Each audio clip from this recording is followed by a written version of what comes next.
Welcome, everybody, to a Delco Nerd Network Hot Take. Guys, if you haven't seen a Hot Take before, well, it's where a few friends get in a basement, give our thoughts, give our opinions on a TV show, a movie, or a game. Today, it's going to be a game, and that game is the Callisto Protocol. My name is Anthony Ragucci, and here to discuss, as always, the triple threat, Chris Trio. Aim for the legs, Gooch. Or the arms. Is that still prevalent in this at all? Not really. Oh, unfortunate. All right, I'm good, Gooch. How are you? Good. We're here to talk about the Callisto Protocol, a game I played, a game Trio did not. I'm planning on it. I just didn't feel like shelling out the $70 right now for it. And was very much convinced out of buying it from the reviews. Absolutely. And I'm here to say the reviews are kind of all right. The Callisto Protocol is not the greatest thing under the sun, and it's a shame. I'm not going to compare it to Dead Space too much, but I do have to say this is a spiritual successor to Dead Space. I mean, they said that, right? Like, they literally explicitly said that. It's made by Glenn Schofield, who directed Dead Space 1. And I think and DOS. I think them all. But at least the first one. So this is from striking distance. Publisher is Krafton. They do PUBG and stuff like that. The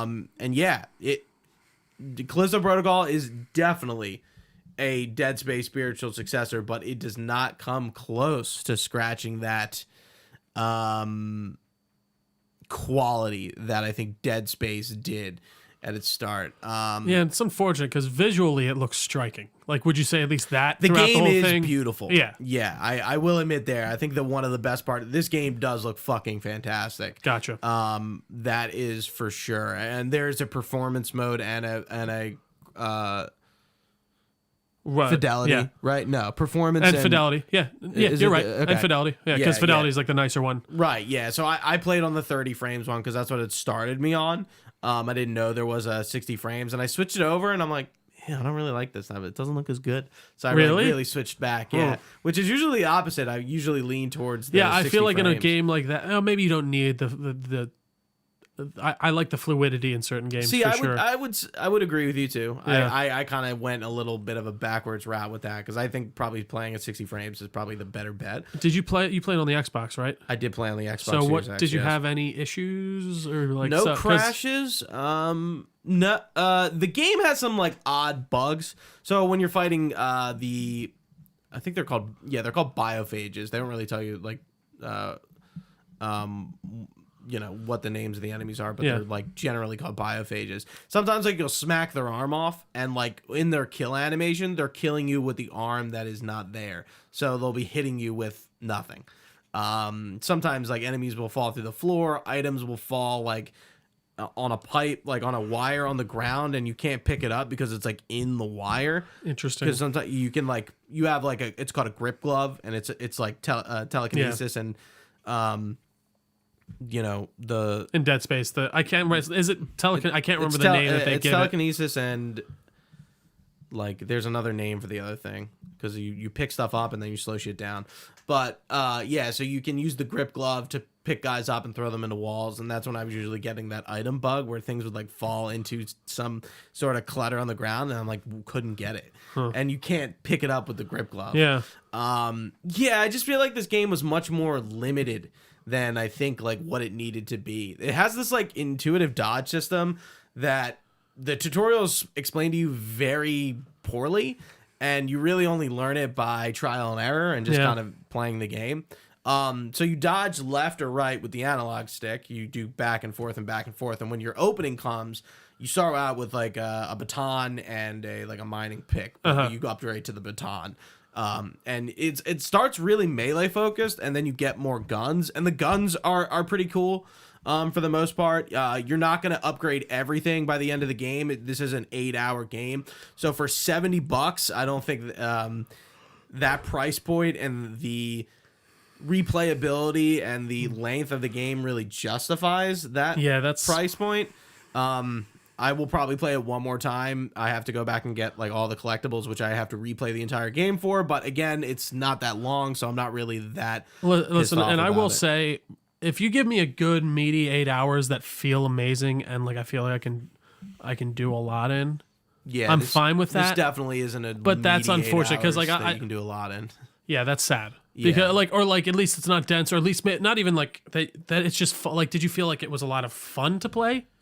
Once I like kind of mastered the dodge system, I really enjoyed it. But like at first, like I'm on the highest difficulty, so I'm kind of getting my ass kicked for the first few enemies. Classic difficulty spike in the beginning of a game on the highest difficulty when you're just getting your dick kicked in. Because you don't really know how to play the game. But once I understood the dodge system is great, but the dodge system shows the fatal flaw when you have 3 enemies and some behind you and such, right? This dodge system is really useless. You just get overwhelmed and you die. I know you explained it earlier, but I just want to make sure I'm understanding it. Sure. With the dodge, you're holding back to the right. So like you're holding one way, and then when they're coming at you, you have to dodge the other way? It does not matter what direction they come at you. You can either go left or right. You just have to hold the stick left in or one right, direction and then swap and then like rock it to the right. Yeah. But then you have to go the other way the second time. I see. So as long as you're going this way, you have to always, or vice versa. Yeah. Yeah. So it is a cool dodge system, but the game is clunky. Because I have heard some consternation around that. It doesn't. I think the game and the way it is mechanically and how clunky it is, like it doesn't make this dodge system shine. I think it is a good mechanic. I think it is very different, but it like again like the game starts melee focused and then like slowly inches away from that as you get more guns. And like, when you have one gun, it's like, okay, like I only have like a little bit of ammo. I can't shoot everything and kill things. I need to rely on melee. And and there's a lot of upgrades between your grip glove, your security baton, and all the weapons. Like the upgrade trees are there. There's really no progression perks in the way of your character, but you're upgrading your weapons, and that's fine. Pretty typical video game mechanic. Yeah, absolutely. The story is rather weak. The performances from Josh Duhamel, Karen Fukuhara, Sam Witwer. That's right. I forgot he was in it. Yeah, they're good. Yeah. I mean, they're great actors. It makes sense. I just don't think they have a lot to work with. Without going into too depth, because I do kind of want to hold some stuff off. Honestly, I don't even think would really be meaningful to talk about the ending. Sure. So. Just over, like, do you like? Was it keeping you intrigued the whole time, or did you just kind of find by the end you were like, that was fine? I think I was intrigued up until the middle, until I realized like this game isn't all that in the narrative perspective. So in the first like couple hours, were you kind of like, oh, what are these guys like? This is fun. Like, were you kind of like more against where the more reviewers were at, or like, and then by the middle? In the beginning, I thought they were being a smidge hard, but the more you go, the more the cracks. Show a little, and you just start going downhill. The bosses suck. You pretty much verse 2 bosses the whole game. One of them 4 times. Jesus, and it's really annoying. Yeah, that would. And then the last boss is actually good. Excuse me. No worries. Let me get a sip of water. Go for it. No, that does sound interesting though. I've been just hearing that. It's just an unfortunate thing because it seems like there could be some there, but. They didn't capitalize on it in the same way. And the last boss I thought was fun. It was pretty challenging. And it was different from what had come before. And it was, I was like, okay, yeah, this boss is good, but like, I see what you're doing. Why is the rest of the game not as like quality as this final boss? Was there a lot of stealth elements at all? There is some stealth. There is a big section where you find a blind version of the biophage and you can sneak around, but like you're just hitting X and one-shotting them. And sometimes if you get caught, you're fucked. It's not even like you're gonna get caught and it's like, oh shit, I'm fucked. I fucked up, but like I'm gonna get out of this. Okay, I'm just gonna have to put a little effort. You will probably die. Yeah. So it almost like defeats the purpose because you just can't fight more than like 2 enemies at a time. It's like impossible. Not good. It's like impossible. So I don't know what it's like on lower difficulties, but like I just don't have the ammo and the resources that I can just gun shit down and not feel it like as I progress. No, I hear you. I just used all my ammo. And now I'm fucked for the next encounter. A lot of bosses I was really strapped for ammo for. And I struggled to get through them because I just couldn't like blast them down. I'm like, all right, I have to run around the map and get ammo out of these crates and get a little more creative. Like, okay, I need to use my grip glove to pick up the little straggler enemy that's also with the boss and throw him at the wall because I can't waste ammo on him or I will not be able to kill this boss. Interesting. Yeah, what were you about to ask? How this just we were talking about length. This was 8 hours, right? If you just run through, how long do you think Dead Space 1 was? I have it right here. Roughly the same. It was actually 11 hours apparently. With Okay. that, with just doing the story. Apparently, if you obtained like 100% completion, it's around 20 hours. So let's talk about the thing we know you all care the most about. Those achievies. How bad were they? 26 in total. Not a bad list at all. Are there a lot of collectibles at all, or No. There's one collectibles, and they kind of like they're basically like everyone at Black Iron Prison has this like implant on the back of their neck. That's where your health that is. red thing, that green thing, yeah. Yeah. And you basically like are collecting them from dead bodies, and the premise of them is cool. It's like, oh, it tells you who this person is, a little bit of background about them. But the audio files that they have on them are so uninteresting, and the bios of these people are so uninteresting that really doesn't matter. Unlike where like BioShock 1 and BioShock Infinite, those audio files that you find really flesh out and shape the world. No, absolutely. Like, and even like you're learning a lot about Suchong in BioShock 1. You never see him. absolutely. In Infinite, you're learning about a lot about Fink. You see him a few times, but like you don't really get the full picture of who Fink is in Infinite. Whereas this is like there's like two people that are like recurring characters, the warden and the main doctor, and that's really it. Everyone else is already like dead.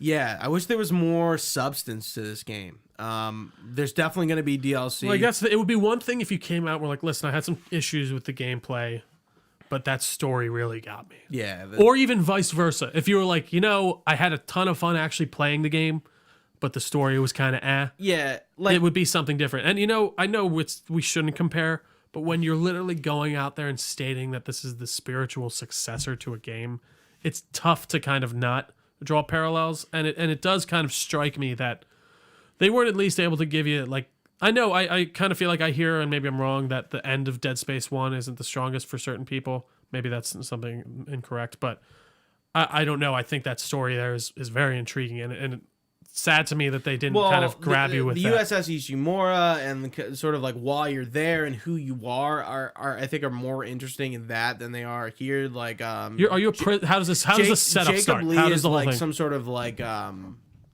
not delivery man, but like he runs resources. I guess he is a delivery Do you know man. when this is set?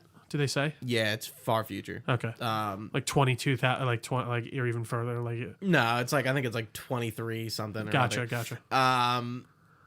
Yeah, so like you start off by like you're making like a delivery to Black Iron Prison, and he's been here before, and it's like just one more, and they're talking about like him and his co-pilot, and they're like just one more, and then obviously shit goes crazy.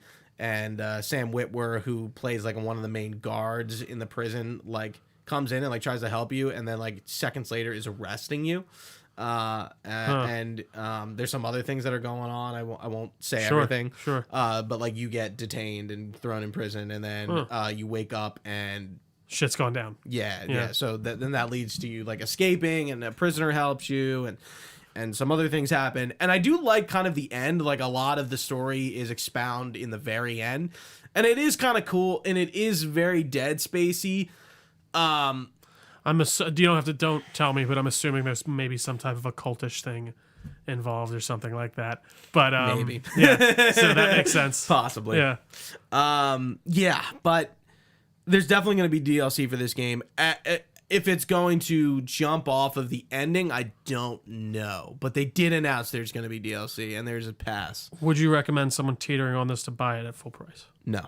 Okay. You would say wait. So Do you think it's a $50 worth game? Yeah. Yeah. Like it was funny. Midnight Suns also came out the same day Callisto Protocol did. Midnight Suns is the much better buy. It's a more bang for your buck. And what was weird with Callisto? They held those reviews until the day of. Yeah. And apparently they had massive issues on PC. I know when they launched. Yeah, there are. I meant to talk about that. Like, Like, so supposedly, what I keep seeing everywhere is that PlayStation is the most sound place to play it. Like where you have the least issues. But yeah, apparently the PC port was doing terribly. And then like afterwards, they said it was because they mistakenly fixed the wrong code, that there was a mistake in what update needed to go out.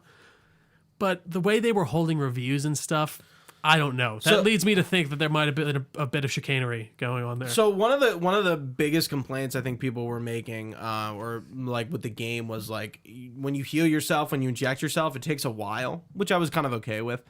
And that is a mechanic in certain Because it kind of games. shows you, I'm like, you need to be to do that when you can. Yeah, like you need to be sure you're clear to heal I would say yourself. even in like Dark Souls and things like that, that's a similar type of thing. Right, but what I thought, like, the weapon switching was slow. So you have a shotgun that is just a regular gun, and then all your other guns are kind of like module or right, yeah, like they go on the same handle. Sure. And you'll see that when like you upgrade. I have seen like they like 3D print out and stuff on it. Yeah, that's how you upgrade your guns. Yeah. Like you go to like this shop for guards, and it like 3D prints upgrades for you. It's pretty cool. But yeah, so to switch from my I forget what it was called, a skunk gun to my hand cannon is really slow. And if I'm like in the middle of a combat encounter, it's almost impossible to do it and not take damage or get killed. Jeez. So this update that came out like on like maybe like the last day I played speeds the healing and that up. So it's clearly they were like maybe surprising in playtesting you wouldn't like catch stuff like right. that. It seemed kind of odd. Like I'm like, this is like a key component of the game. Like Well, I think the healing was fine. But, yeah, see, because again, that makes sense to me. Where it's you got to pick your timing for healing, right. but like switching guns, that does seem a bit over the top. Yeah, especially when like your guns as a last resource, and like you don't have a lot of ammo, and switching guns like is just gonna kill you. Like what's the point? You might as well just restart from checkpoint instead of dying. No, that makes sense. And I did hear people were getting annoyed with watching the same death animations. They added a skip dying animations button. And the dying animations are pretty cool, but again, when you're dying 1,000 times and there's not that many for like the main guys, like you're just seeing it over and over again. It's like, that stuff's cool, but maybe we should spend more time on the gameplay. I don't know. Like, did we get that other death animation in there? Yeah. And it's always funny. I guess funny is a terrible word to say, but when you see just video game characters get mangled in death animations, who else did they do that to? Like Lara Croft. Yeah, like she would get like she hit her fucking head. Isaac, obviously from Dead Space. Yeah. So, Gooch, last question from me here. Do you think this kind of set Dead Space remake wide open, like a wide open field? Yep. Like, do you feel like this kind of like, because it kind of got people tasting like this just isn't quite it. But that next, I feel like Dead Space 1, the remake, could be something different. They do seem to be making some significant changes to that in the way of like Isaac's fully voiced. He takes off his helmet. There's a lot more like expoundatory dialogue, and apparently I guess they're going to introduce the cult stuff a bit more gradually rather than just it kind of happens at the end of the game. I'm very much a proponent of these games, and it does make me sad that I was kind of talked out of buying this, but at the same time, I'm glad that the reviews came out, and at this point I'm not sad that I've waited. I still definitely want to play it though. And you're saying some cool things here and some things that sound about in line with a lot of the consensus I've heard around this. And that kind of makes me sad. But at the same time, yeah, it's not a huge investment in terms of your time. So I guess that's a good thing. Even if you don't like it, you can like commit to finishing it pretty easily. I probably will get it on PlayStation, and if the platinum's easy, I'll go for it. Yeah, the only recommendation I have about that is you need to probably use a collectible guide. That makes sense. And you might need to go back. Is there a difficulty one? Yes. Yeah. So yeah, like I said, I have to go back and play the game again to get. Who knows? I might try the hardest miscellaneous like killing achievements. So is it like kill this many people or something, or other, and like or this many type of phages or whatever? What do they call biophage? Yeah, they're more like gun-oriented stuff and weapon-oriented stuff. Like one of the ones is like perfect dodging, which I don't even know what that is, but apparently I did it like 9 times. I need to do one more. I guess just like doing it at the perfect time. Right. I'm like, I don't think that was really explained well. Also, the tutorials are kind of like in the middle of your game, stop everything. There's most tutorials, and here's like 2 pictures on screen, and it'll tell you what to do. And I'm like, I don't know if this is like the way to do these tutorials. I'm like, they really take you out of the game more than a few times to give you a tutorial. Man, that's unfortunate. It does just sound like overall this was just kind of not totally, but a bit of a missed opportunity. Yeah, in certain respects. I'm curious if they're going to make a sequel to this game, what Striking Distance is going to do. How did it sell? I don't know. I would imagine it sold like okay. Yeah. I mean, the reviews definitely probably didn't help, but I think a lot of people checked it out regardless. I would agree. I think so too. I felt like I saw that in a similar way. And I think I was talking about the performances. They're okay, all of them. Like even from the Josh Duhamel. Is it Duhamel or Duhamel? Duhamel. I say Duhamel. It might be Duhamel. Yeah. Like their performances are all right. Again, I think I did say this. It's just like they don't have a lot to work with. And there isn't a ton of cutscenes anyway. So I'm sorry, I'm looking at the sales thing. I apologize. yeah, they don't have like a lot of opportunity to shine. But maybe they'll do a sequel and they'll get it right this time, or maybe they'll set us right with some DLC. I think this game could possibly benefit from DLC, but I mean it's gonna get it. They already have a pass and stuff, but I'm not. It seems like they might have a good real. We'll see. It seems like they have a good building block here. If they did want to actually like make it a little bit more meaty in the way, like mechanics wise, did you feel like there was a lot going on, or did you think, or like maybe too little? Like with what you had to watch out for, were there different enemy types that you had to really be aware of? Not a ton of enemy types. Not a ton of mechanics. I think they were. Did it feel like you were just kind of doing the same thing in each area? Yeah, the gameplay loop is not good. That's unfortunate. Yeah, the gameplay loop is a little dull. Well, Gooch, you made me a little bit sadder today, but we still need to hear this. We need to get this information to the masses. Is there anything else on the Callisto protocol? No, that's it. Yeah. So you would recommend waiting? Absolutely. Absolutely. Yeah, definitely not worth the pickup. There's a lot of other good games out right now. I will admit, you're making me not regret my decision. I think you made a good decision. Financially, yeah. No, it's just, again, I could spend $70 on it, but I'm like, you know what? The amount of money we could save on video games if we wanted to wait like a couple. Again, no, I know, but like they'll go off. I know you don't. Again, you don't need to. I'm just saying, or even people need to. It's just more of like, you would be able to get most of these games for like half off within like 6 months. Yeah, usually. I don't mind like buying games at full price. No, I usually don't either. It really doesn't bother me. I guess I'm trying to be more of putting my. Sometimes now being more putting my money where my mouth is with not purchasing certain things. So I'm like, no, I'm going to wait to see. But it is nice when you buy new because that goes fully to the developer. Whereas, if you get a used copy, that's just all GameStop or whatever. But I will probably get this one physically. I've gotten most of my last couple games physically, actually. It's been interesting. I did have numbers here. Apparently it did okay sales numbers. Yeah, that sounds surprising. It did better than, it said a majority of the sales were on PS5. Retail launch numbers were below that of Dying Light 2, but above those of some other B-tier list games, including Gotham Knights. So it did better than Gotham Knights, apparently. It's not surprising. No, it's not. No. But folks, thank you so much for watching us. If you've been with us live on twitch.tv/Delco Nerd Network, we very much appreciate your time. You can find this podcast anywhere podcasts are found. Just search Delco Nerd Network, where you have all your social media pages as well, at Delco Nerds on basically everything. You can find our Facebook and Discord channel linked below. We talk about all the fun stuff, including the Callisto protocol in there. We'd be happy to have you. You can find all this information on our website, delconerdnetwork.com. You can even email us, delconerds@gmail.com, with all your comments, questions, or concerns. We'd be happy to get back to you. But for Gooch, I've been Trio. Thanks for watching, guys. Stay nerdy, and we will see you next time.